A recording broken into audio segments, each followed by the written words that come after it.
मैं योगी सर और मोदी सर को विनम्र निवेदन है कि सारा इंडिया के पैसे दिलवाएं। मेरे पापा ने अपने लाखों रुपए जमा करवाए हैं और वो सारा इंडिया में काम करते थे, जिससे उन्होंने काफ़ी सारे लोगों को भी पैसा जमा करवाए हैं और मेरी गुल्लक तक के पैसे जमा करवाए हैं।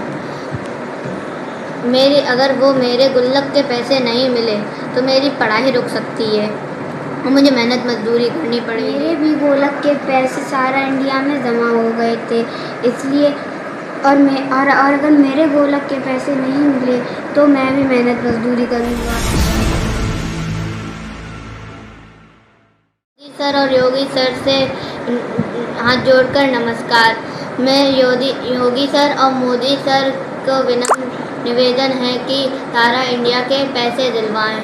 मेरे पापा ने अपने लाखों रुपए जमा करवाए हैं और वो सारा इंडिया में काम करते थे, जिससे उन्होंने काफ़ी सारे लोगों को भी पैसा जमा करवाए हैं और मेरी गुल्लक तक के पैसे जमा करवाए हैं।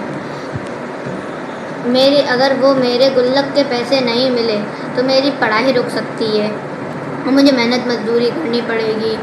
और स्कूल की फ़ीस इतनी बढ़ चुकी है कि मेरे पापा एफ़र्ड नहीं कर पाते हैं और किताबें भी बहुत महंगी हो चुकी हैं।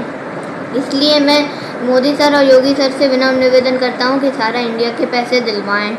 मेरे पापा कहीं बाहर जाते हैं तो उन्हें काफ़ी सारे लोग रोक लेते हैं और कहते हैं कि मेरे पैसे दो।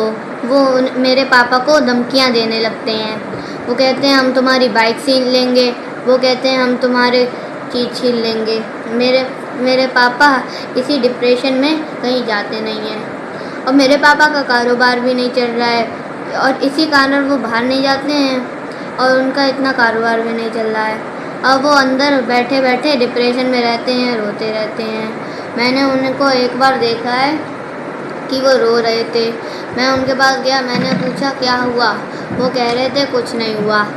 लेकिन मैंने उनके आँखों में टेंशन, आँखों में आंसू देख लिए थे। इसलिए मैं मोदी सर और योगी सर से विनम्र निवेदन करता हूँ कि मेरे सारा इंडिया के पैसे दिलवाएं। और वो आपने जो पोर्टल शुरू करवाया है उसके लिए थैंक यू। लेकिन उसमें भी उससे भी काफ़ी सारे लोगों के पैसे नहीं जा पा रहे हैं। कुछ लोगों के आते हैं और कुछ लोग के नहीं आ पा रहे हैं। इसलिए मेरी ये गुजारिश है आपसे कि उसमें भी सुधार करवाएं और मेरे गुल्लक के जो पैसे सारा इंडिया में जमा थे वो भी दिलवाएं। अगर वो पैसे नहीं मिलेंगे तो मुझे मेहनत मजदूरी करनी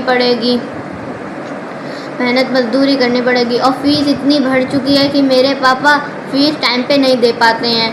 काफ़ी बार वो फ़ीस लेट देते हैं, वो कभी भी टाइम पे नहीं दे पाते हैं क्योंकि फ़ीस महंगी हो चुकी है और किताबें कॉपियाँ भी इतनी महंगी हो चुकी हैं कि मैं बता नहीं सकता। और मेरे पापा एफ़र्ड नहीं कर पाते हैं। इसलिए मोदी सर और योगी सर से विनम्र निवेदन है कि सारा इंडिया के पैसे दिलवाएं। बस मेरी यही गुजारिश है। मेरे भी गुल्लक के पैसे सारा इंडिया में जमा हो गए थे, इसलिए और अगर मेरे गुल्लक के पैसे नहीं मिले तो मैं भी मेहनत मजदूरी करूँगा।